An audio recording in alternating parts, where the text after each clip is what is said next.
अस्सलाम वालेकुम जी। इमरान एडवोकेट बात कर रहा हूँ। आज का हमारा मौजू है हक़ शुफ़ा। बहुत अहम मौजू है। बहुत सारे लोगों को मालूम नहीं होगा ये क्या होता है। ब्रीफली डिटेल से बताऊंगा कि जायदाद को फ़रोख्त करते हैं तो पता चलता है इस पर शुफ़ा हो गया। ये शुफ़ा चीज़ क्या है? बहुत लंबे अरसे तक चलता है। 10-10 20-20 साल तक शुफ़ा का केस चलता है और फिर जाकर कहीं फैसला होता है। जो ज़मीन खरीदी होती है करोड़ों रुपयों की, वो ब्लॉक हो जाती है, रुक जाती है, उस पर स्टे हो जाता है। तो आपने अक्सर सुना होगा कि फ़लाँ बंदे ने ज़मीन फ़रोख्त की और उस पर शुफ़ा हो गया। ये शुफ़ा है क्या? डिटेल से आगे जाके आपको बताता हूँ। शुफ़ा जो है इसका इंग्लिश लॉ से कोई ताल्लुक नहीं है। ये प्योरली हमारा जो इस्लामिक लॉ है इससे शुफ़ा का ताल्लुक है। इसमें ये देखा गया है कि अब गैर मुस्लिम भी इसको इस्तेमाल कर रहे हैं। मतलब बर्र-ए-सगीर में अगर देखा जाए तो हमारे हमसाया मुल्क जो कि वहाँ पे अक्सरियत जो है वो हिंदुओं की है या सिखों की है, तो वहाँ पर भी हक़ शुफ़ा का जो इस्तेमाल है वो हो रहा है। हक़ शुफ़ा कब होता है? अगर एक कोई फ़र्ज़ करें एक खेत है, वो एक बंदा फ़रोख्त कर देता है, तो उसके जो साथ वाला शरीक खातादार है, वो उस पर शुफ़ा कर सकता है। और उसकी बुनियादी वजह क्या है कि वहाँ पर कोई स्ट्रेंजर ना आ जाए, कोई ऐसा बंदा ना आ जाए जिसको वो जानते नहीं हैं। तो सबसे पहला जो हक़ है, मुक़द्दम हक़ है, वो हमसाये का है। सही तिर्मिज़ी और बुखारी में हुज़ूर मिलता है कि हुज़ूर पाक सल्लल्लाहु अलैहि वसल्लम ने फ़रमाया है कि जगह जब फ़रोख्त हो तो सबसे पहला हक़ हमसाये का होता है। तो ये हदीसों से भी बहुत जगह ये वाज़िह है कि इस्लाम में हक़ शुफ़ा का हक़ हासिल है। जो शुफ़ा है वो किस पर होता है? गैर मनक़ूला जायदाद जो इमूवेबल प्रॉपर्टी है, हक़ शुफ़ा उस पर हो सकता है। यानी कि जो ज़मीन है, ख़ालिस्तान जो ज़मीन है उस पे हक़ शुफ़ा होता है। और उसमें भी अगर देखा जाए तो ज़्यादा जो शुफ़ा है वो एग्रीकल्चर लैंड पर, ज़रई ज़मीन पर होता है।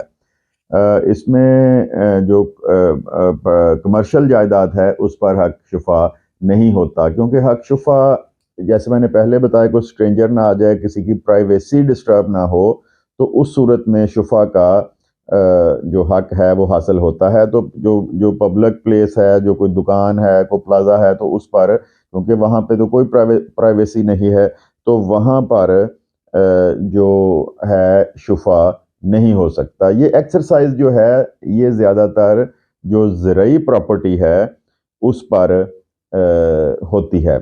इसमें अब मैं बताता हूँ कि इसमें 3 लोग हैं जो शुफ़ा कर सकते हैं। उनका मैं ब्रीफ़ली आपको एक-एक करके बताता हूँ कि वो कौन है। उसमें सबसे पहले जो है वो शफ़ी शरीक है, यानी उसको शफ़ी शरीक कहा जाता है। यानी एक खाता में अगर 2 भाई को-शेयरर हैं, मालिक हैं, यानी फ़र्ज़ करें कि 1-1 एकड़ के मालिक हैं और एक जो भाई है वो जायदाद को फ़रोख्त कर देता है, तो उस सूरत में जो दूसरा भाई है वो उसको सबसे ज़्यादा हक़ होगा, यानी जो ब्लड रिलेशन वाला है उसको सबसे ज़्यादा हक़ होगा कि वो शुफ़ा कर सकता है। दूसरी जो सूरत है वो शफ़ी खलीत की है। शफ़ी खलीत कौन है? शफ़ी खलीत वो है, जो शरीक है उसके बाद शफ़ी खलीत आता है। शफ़ी खलीत वो है जिसका उस ज़मीन की तरफ जाते हुए रास्ता मुश्तरका हो, या पानी लगाने का जो सोर्स है वो मुश्तरका हो, यानी कि एक खाल से उनको पानी लगता हो, तो उसे शफ़ी खलीत कहते हैं। अब जो तीसरे नंबर पर आ जाता है वो है शफ़ी जार। शफ़ी जार कौन है? शफ़ी जार वो है कि जिसमें ब्लड रिलेशन ना हो। वो जो दूसरा मैंने बताया है कि उसमें पानी वाला भी ना हो, एक खाल भी मुश्तरका ना हो, रास्ता भी मुश्तरका ना हो, लेकिन वो आपके हमसाये में मौजूद हो।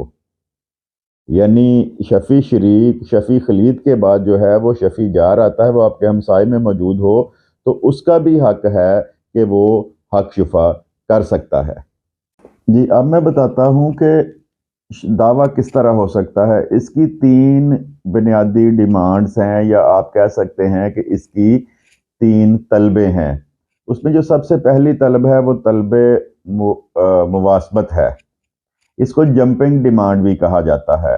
اس میں یہ ہے کہ یہ تب پیدا ہوتی ہے کہ جب شریک خطہ دار کو پتہ چلے کہ اس کی ساتھ والی جو جائیداد ہے وہ فروخت ہو گئی ہے، تو اس صورت میں پھر وہ جس میٹنگ میں بیٹھا ہو جہاں پہ اس کو پتہ چلے کہ وہ جائیداد فروخت ہو چکی ہے، وہاں پہ فوراً اظہار کرے وہ کہ میں تو وہ جائیداد خریدنے کا متمنی تھا اور میں نے وہ جائیداد لینی تھی اور اب میں اس پہ حق شفا کروں گا۔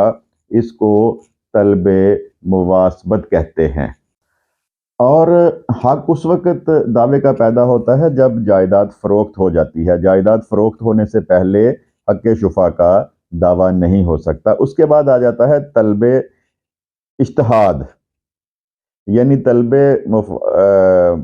مواسبت کے بعد طلب اجتہاد ہے۔ طلب اجتہاد جو ہے جب اس کو پتہ چلے تو پھر 2 ہفتوں کے اندر اندر وہ نوٹس بھیجے گا، ڈاک کے ذریعے نوٹس بھیجے گا، اور اس میں 2 عدد گواہان کا بھی ذکر ہوگا کہ یہ میرے گواہان ہیں اور وقت آنے پر یہ شہادت بھی دیں گے آ کے، تو اس کو طلب اجتہاد کہا جائے گا۔ اور اس میں سم ٹائم یہ ہوگا کہ جو ڈاکیا ہوگا جس نے ڈیلیور کیا ہوگا وہ جو اس نے نوٹس بھیجا ہے، اس کو بھی عدالت میں بلایا جا سکتا ہے، اور اس کی جو رجسٹرڈ کروا کے اس نے بھیجا ہے اس کی رسید بھی طلب کی جا سکتی ہے کہ یہ نوٹس جو ہے وہ جس نے دعویٰ کیا ہے اس نے بھیجا تھا۔ جی اب طلب اجتہاد میں اگر وہ 2 ہفتوں کے اندر نوٹس نہیں بھیجتا تو اس صورت میں پھر اس کا وہ حق ختم ہو جائے گا۔ اس میں اب آتے ہیں ہم تیسری طلب پہ۔ جو تیسری طلب ہے وہ طلب خصونت ہے۔ اس طلب میں پراپرٹی فروخت ہونے کے 4 ماہ کے اندر اندر عدالت میں دعویٰ دائر کرنا بہت ضروری ہے۔ اگر وہ 4 ماہ سے لیٹ ہو جائے گا تو پھر اس کا دعویٰ عدالت ایکسیپٹ نہیں کرے گی۔ تو اس میں یہ دیکھنا ہے کہ دعوے کا ہمیں کیسے پتہ چلے گا کہ 4 ماہ کب ہوئے ہیں یا کب شروع ہونے ہیں۔ تو اس میں جب رجسٹری ہوگی تو رجسٹری کی جو ڈیٹ ہے جس دن ڈاکومنٹ رجسٹرڈ ہوا ہے اس دن سے 4 ماہ کا ٹائم شروع ہو جائے گا۔ اب اگر کسی نے رجسٹری نہیں کرائی تو انتقال کروایا ہے، تو انتقال کی صورت میں ہم نے انتقال کی ڈیٹ پتہ کروانی ہے کہ انتقال کی ڈیٹ اس کا انتقال کب ہوا ہے، اور پھر اس سے 4 مہینے کے اندر اندر اس کو جو ہے دعویٰ کرنا پڑے گا۔ اور اگر وہ دعویٰ نہیں کرتا ان 4 ماہ میں تو اس کا یہ حق ختم ہو جائے گا۔ اگر وہ دعویٰ کر دیتا ہے تو عدالت پھر جس مالیت کی رجسٹری ہوگی یا انتقال ہوگا اس کا 1/3 جو ہے وہ فوراً اس کو دعویٰ کرنے والے کو کہے گا کہ وہ عدالت میں جمع کرا دے۔ اس کو مزید اس طرح میں آپ کو سمجھا دیتا ہوں کہ اگر 30 لاکھ کا کوئی انتقال ہوا ہے یا کوئی رجسٹری ہوئی ہے، سیل ڈیڈ بنی ہے، تو اس کا 10 لاکھ روپیہ جو ہے وہ فوراً عدالت میں جمع کروانا پڑے گا۔ تو یہ تھا جو میں نے آج آپ کو ڈیٹیل سے بتایا ہے کہ یہ حق شفا کیا ہوتا ہے، کون کر سکتا ہے، اور کس کس طریقے سے اور کتنی مدت میں ہو سکتا ہے یہ۔ تو اب اینڈ پہ آپ کو میں یہ بتاتا ہوں کہ کون کون سی صورتوں میں شفا کا اختیار نہیں رہتا، یعنی کہ شفا کن چیزوں پر نہیں کیا جا سکتا۔ اس میں یہ ہے کہ جو وراثت کے ذریعے پراپرٹی آپ کے نام پہ آتی ہے اس پر شفا نہیں ہو سکتا، یعنی وراثت کے ذریعے جو مالک بنتا ہے بندہ اس پر شفا نہیں ہو سکتا۔ انعام کے طور پر جو جائیداد ملتی ہے کسی کو اس پر بھی شفا نہیں ہو سکتا۔ وصیت کے ذریعے اگر آپ کے پاس کوئی جائیداد آتی ہے تو اس پر بھی شفا کا حق کسی کو حاصل نہیں ہے۔ اور گفٹ کی صورت میں، اس صورت میں وہ گفٹ جس کے بدل کے طور پر کچھ نہ لیا گیا ہو، یعنی کہ گفٹ وہ ہو جس کے بدل کے طور پر کوئی پیسے کوئی اور چیز نہ لی گئی ہو، تو اس صورت میں بھی پھر جو ہے اس پر شفا نہیں ہو سکتا۔ और एंड पे अदालती डिग्री के थ्रू, मतलब नीलामी में आपने कोई जायदाद खरीदी है, अदालत को जायदाद नीलाम हुई थी, आपने उसकी नीलामी में हिस्सा लिया, आप एलिजिबल हो गए और अदालत ने आपके नाम पे सेल डीड बना दी, सेल सर्टिफिकेट बना दिया, तो वो जो प्रॉपर्टी है उस पर भी शुफा नहीं हो सकता।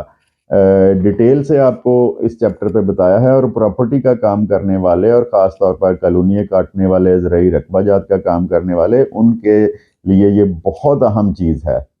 और उनको ये समझना चाहिए कि शुफा कैसे होता है, और अगर शुफा हो जाए तो बहुत लंबे अरसे तक ये केस चलता है, और उनके वो पैसे जो हैं, जो रजिस्ट्री करवाई होती है, वो पैसे रुक जाते हैं।